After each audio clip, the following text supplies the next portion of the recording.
विपक्ष एक होगा और मोदी प्रधानमंत्री नहीं होने वाले 2024 में। लालू प्रसाद यादव ने भी इशारा दे दिया इस तरफ। देखिए, कहने के लिए तो आप कुछ भी दावा कर सकते हैं। विपक्ष में अगर आप हैं तो इस तरह के दावे नहीं करेंगे तो फिर चुनाव कैसे लड़ेंगे। भाई, जो अपेक्षा होती है, जो आपकी जो ख़ासतौर से राजनीति में जो बहुत पॉजिटिव नहीं है, आशावादी नहीं है, वो राजनीति नहीं कर सकता। जिसकी ज़मानत जब्त होने वाली है वो भी कहता है, बताता है गणित कि हम कैसे जीतने वाले हैं। तो विपक्ष एक होगा, ये तो मतलब ऐसी बात है कि जिस पर यकीन करना बड़ा कठिन है। आज तक विपक्ष दो ही बार एक हुआ है। एक 1977 में जब इमरजेंसी के बाद चुनाव हो रहे थे, दूसरा 1988-89 में जब वीपी सिंह बोफोर्स के मुद्दे पर निकले थे। तो ऐसा कोई मुद्दा है क्या विपक्ष के पास? नरेंद्र मोदी इस देश के अकेले प्रधानमंत्री हैं जो अपने निर्वाचन के, अपने कार्यकाल के 90वें साल में भी पहले से ज़्यादा लोकप्रिय हैं। आप नेहरू जी को छोड़ दीजिए तो बाकी किसी भी प्रधानमंत्री का कार्यकाल उठाकर देख लीजिए, चाहे इंदिरा गांधी हो, राजीव गांधी हो और या अटल जी हो, किसी को भी देख लीजिए, वो तीसरे साल आते आते उनकी पॉपुलैरिटी का ग्राफ गिरने लगता है। नरेंद्र मोदी का ग्राफ बढ़ रहा है। 2014 में जितनी सीटें वोट मिले थे उससे ज़्यादा 2019 में मिले। तो जो ग्राउंड रियलिटी है वो नहीं बदल जाएगी। मोदी ने बीजेपी को 3 तरह से स्ट्रेंथन किया है। एक, सामाजिक समीकरण की दृष्टि से बीजेपी जाति की जैसे ही राजनीति आती थी मात खा जाती थी, तो उन्होंने जातीय समीकरण, सामाजिक समीकरण जो है उसको ठीक किया।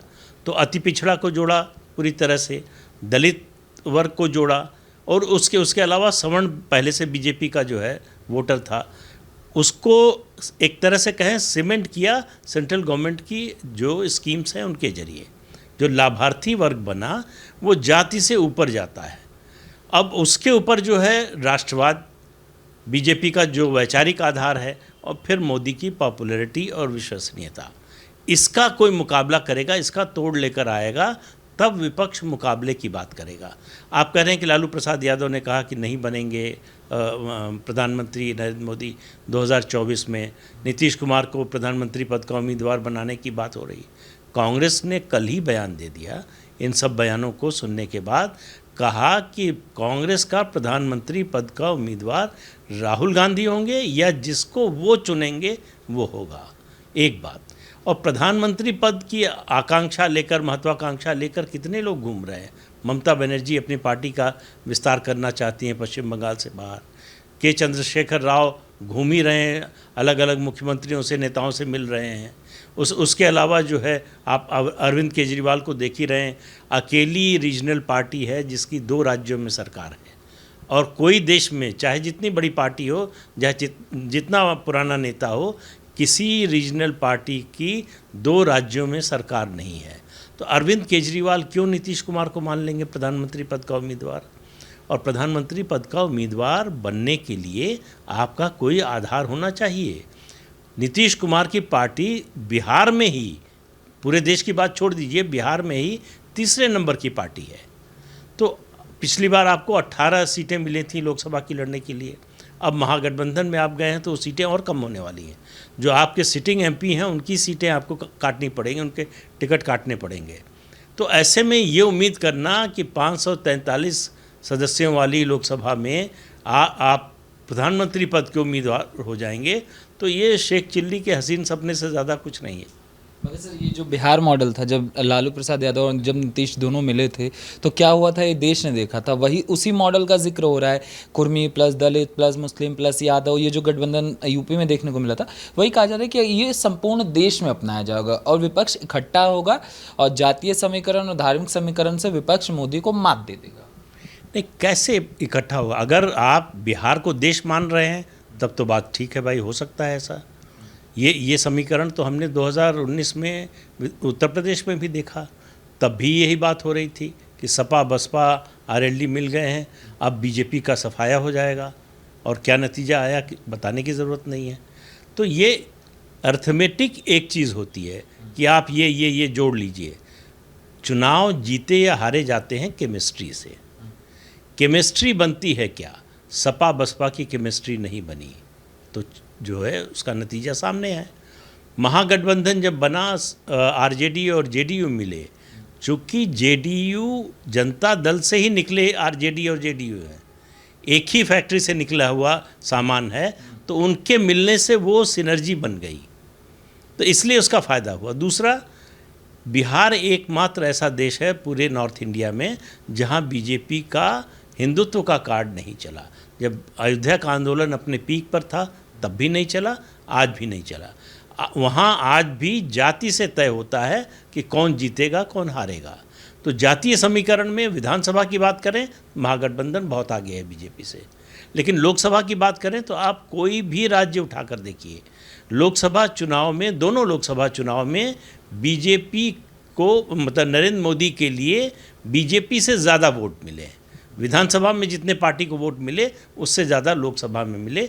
तो प्रधानमंत्री का अपना भी एक वोट बैंक है जो अपनी पार्टी के ऊपर जाता है। तो ऐसे में उनको चैलेंज करना, उनको चुनौती देना किसी भी पार्टी के लिए, नेशनल पार्टी मतलब कांग्रेस जैसी पार्टी अगर मजबूत होती है तो समझ में आता। लेकिन आज कमज़ोर होने के बाद भी कांग्रेस ही एकमात्र विपक्ष में नेशनल पार्टी है जिसका पूरे देश में हर राज्य में कुछ न कुछ जनाधार है।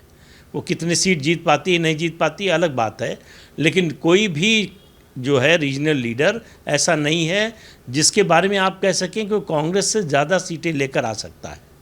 मगर सर, ये जो आपने बोला कि नीतीश कुमार, बीजेपी का लोकसभा में जो प्रभाव है उसको कोई रोक नहीं सकता, तो अमित शाह का ये कहना कि 2024 में भी हम नेतृत्व नीतीश कुमार के साथ ही रखेंगे, तो नीतीश कुमार आखिर ऐसा क्या हुआ कि चलती चलती सरकार को छोड़कर भाग गए? जादू था दोनों हाथों में। नीतीश कुमार के साथ समस्या ये है कि वो गठबंधन की सरकार को सिंगल पार्टी गवर्नमेंट की तरह चलाना चाहते हैं। जब तक वो छूट मिलती है तब तक साथ रहते हैं, जैसे ही लगता है कि इसमें कुछ जो है कमी आ रही है तो वो गठबंधन बदल लेते हैं। तो वो 4 बार तो ऐसा कर चुके हैं। तो वो मुख्यमंत्री, अब बिहार की राजनीति ऐसी है कि आरजेडी और बीजेपी 2 पोल हैं, उनके बीच में जेडीयू है। जेडीयू का ये है कि जब भी वो जिसके साथ जाए, आरजेडी के साथ जाए तो उनकी सरकार बनेगी, बीजेपी के साथ जाए तो उनकी सरकार बनेगी। तो जो बफर है जेडीयू नीतीश कुमार, उसका फ़ायदा वो उठाते हैं। उनको मालूम है कि उनके बिना कोई सरकार बन नहीं सकती है। तो ये सिर्फ वजह यही है, वरना अगर आरजेडी के लोगों से पूछें, उनके नेता से पूछें और बीजेपी के नेताओं से पूछें तो दोनों चाहेंगे कि हमारी सीधी लड़ाई हो जाए। इसकी कोशिश एक बार जब महागठबंधन था उस समय भी लालू प्रसाद यादव ने किया था। वो चाहते थे कि चारा घोटाला का जो केस है उनका, वो जो अलग अलग 6 केस हैं उनको क्लब करने में बीजेपी मदद कर दे कि जब सुप्रीम कोर्ट में यह मामला आए तो सीबीआई इसका विरोध न करे। उसके बदले में वो तैयार थे कि हम नीतीश कुमार का इलाज कर देंगे, फिर परमानेंट जो है हमारी आपकी सीधी लड़ाई होगी। लेकिन बीजेपी ने वो सौदा स्वीकार नहीं किया, वो प्रस्ताव माना नहीं। तो इसलिए नीतीश कुमार की रेलेवेंस बनी रहेगी जब तक आरजेडी या बीजेपी 2 में से कोई एक पार्टी अपने बूते पर बहुमत लाने का दम न दिखा पाए।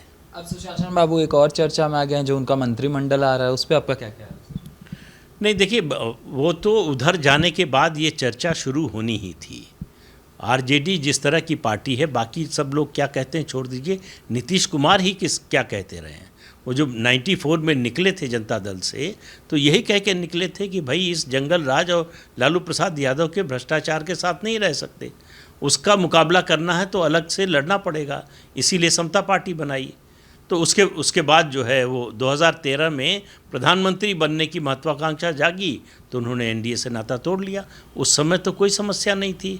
बीजेपी जो है जितना समझौता किया, 2005 का जो पहला विधानसभा चुनाव हुआ उसके नतीजे में बीजेपी जेडीयू से बड़ी पार्टी थी, फिर भी नीतीश कुमार को मुख्यमंत्री बनाया उन्होंने। कुछ ही दिन चली सरकार, फिर 2005 में जो है उन्होंने उसके बाद से किया कि भाई अगर हमको सरकार बनाना है, चलाना है, मुख्यमंत्री रहना है तो हमको ज़्यादा सीटों पर लड़ना चाहिए। तो बीजेपी और जेडीयू में जो समझौता हुआ, बीजेपी ने अपनी सीटें कम कर ली। बीजेपी के नेताओं का, पूरे नेतृत्व का, पूरी नेशनल एग्जीक्यूटिव का अपमान किया उन्होंने, डिनर देकर कैंसिल कर दिया। उन्होंने शर्त लगाई कि नरेंद्र मोदी बिहार विधानसभा के चुनाव में प्रचार करने नहीं आएंगे। बीजेपी ने मान लिया। तो बीजेपी लगातार ग्राउंड कंसीड करती गई और नीतीश कुमार की मांगें बढ़ती गईं। एक सीमा आई कि उसके बाद फिर जो है, और अब जो पार्टी है 2014 के बाद से जो बीजेपी है, वो इस तरह का कंसेशन देने को तैयार नहीं है। तो परेशानी ये है नीतीश कुमार। मगर लोग मजाक में ले रहे हैं कि कानून मंत्री जो हैं वो अपहरण का आरोप है, कृषि मंत्री पे चावल का मामला चल रहा है, और एक शिक्षा मंत्री हैं वो कारतूस वाले मामले में हैं। भाई उन लोगों के लिए ये बड़ी सामान्य बात है, उनके लिए ये कोई अनहोनी नहीं है, ये कोई गलत नहीं है। आपने लालू प्रसाद जी का जो बयान सुना होगा कि उन्होंने कानून मंत्री के बारे में सवाल पूछा गया तो उन्होंने कहा वो सब फर्जी बातें हैं, वो कुछ सही नहीं है। जिस दिन उनको कोर्ट में सरेंडर करना था उस दिन वो शपथ लेने चले गए, और सरकार को पता नहीं। मतलब दो ही बातें तो हो सकती हैं, या तो पता था तब भी शपथ दिलाई, या पता नहीं था। दोनों हालत में सरकार की इनकॉम्पिटेंस दिखती है। हाई कोर्ट के ऑर्डर को कोई एडीजे कैसे ओवर रूल कर सकता है? ये तो बड़ी सामान्य सी बात है। हम आप कानून के जानकार नहीं हैं, फिर भी कह सकते हैं कि हाई कोर्ट के फैसले को सिर्फ सुप्रीम कोर्ट बदल सकता है। तो उसके बाद मतलब जो जंगल राज की बात सालों साल बोलते थे नीतीश कुमार, उसके दर्शन हो रहे हैं, और इतनी जल्दी हो जाएंगे शायद बहुत कम लोगों को उम्मीद रही हो, लेकिन सरकार बनते ही उसका नतीजा, उसका असर दिखाई देने लगा है। सर, ये जो सत्ता परिवर्तन हुआ, एक बार और मुख्यमंत्री का शपथ लेना, ये बिहार और देश की राजनीति को किस तरीके से बदल देगा? नहीं, देखिए, बदलेगा तो तब जब मतदाता इसको किस रूप में देखता है। अब मतदाता के बारे में ज़रा आप सोचिए कि उसने 2010 में एनडीए की सरकार बनवाई, प्रचंड बहुमत दिया दोनों पार्टियों को, बीजेपी और जेडीयू को मिला के 206 सीटें मिली 243 के विधानसभा में। और 2010 से 3 साल पूरा होने से पहले ही वो सरकार महागठबंधन की बन गई। तो जनादेश एनडीए के लिए था, सरकार महागठबंधन की बन गई। फिर 2015 में लोगों ने कहा कि अच्छा चलिए महागठबंधन की सरकार बनवाते हैं, तो महागठबंधन की सरकार बनवा दी। तो 17 में वो एनडीए की सरकार बन गई। फिर 20 में उन्होंने कहा कि अच्छा अब एनडीए की बनवा देते हैं, एनडीए की बनवाई तो अब वो महागठबंधन की बन गई 2022। तो मतदाता को तो ये समझ में नहीं आ रहा है कि हम जो जनादेश देते हैं वो 5 साल चलता क्यों नहीं है, वो कैसे सरकार बदल जाती है। तो अब उसके लिए वो किसको जिम्मेदार ठहराए? मुझे लगता है कि बिहार की तीनों प्रमुख पार्टियां जो हैं इसके लिए जिम्मेदार हैं। बीजेपी ने जिस तरह से अपमान सहा, कंसीड किया नीतीश कुमार के सामने, अपने से लड़ने की ताकत नहीं दिखाई।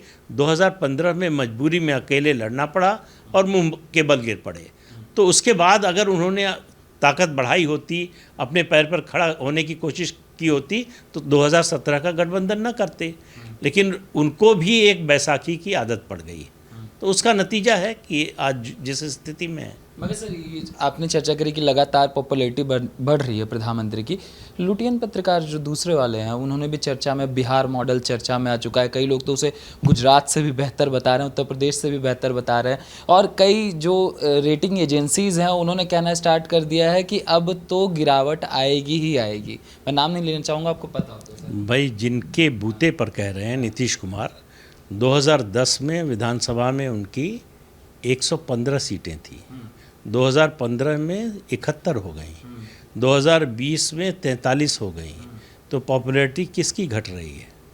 नरेंद्र मोदी की 2014 में 283 सीटें थी लोकसभा में, और 2019 में आते आते जो है 303 हो गई। तो गिरावट कहाँ आ रही है? और उसके अलावा आप जो है 2010 में नंबर 1 की पार्टी बन गए थे, अब आप नंबर 3 की पार्टी हैं। तो नीतीश कुमार के आने से ये बात आपकी सही है कि कुछ लोगों को लग रहा है कि ये यूरेका मूवमेंट है, मिल गया हमको, जिस व्यक्ति की तलाश थी वो मिल गया है। लेकिन वो व्यक्ति कहाँ खड़ा है, उसकी जो है राजनीतिक हैसियत क्या बची है, ये भी तो देखना पड़ेगा। उम्मीदवार बन जाएंगे और क्या कर देंगे वो तो बात की बात है, उम्मीदवार बनाएगा कौन? जेडीयू और आरजेडी के अलावा किसी पार्टी का बयान आपने सुना अभी तक? किसी विपक्षी दल ने कहा हो कि हम नीतीश कुमार को जो है प्रधानमंत्री पद का उम्मीदवार बनाना चाहते हैं? तो अपने से उम्मीदवारी घोषित कर दें तो कोई भी कर सकता है। मगर बिहार मॉडल का क्या सर? इस समय चर्चा में। अब बिहार मॉडल की तो आप ही चर्चा कर रहे हैं कि कानून मंत्री की हालत ये है कि वो अपहरण और हत्या के प्रयास के मामले में जो है उनको सरेंडर करना है कोर्ट में और शपथ ले रहे हैं।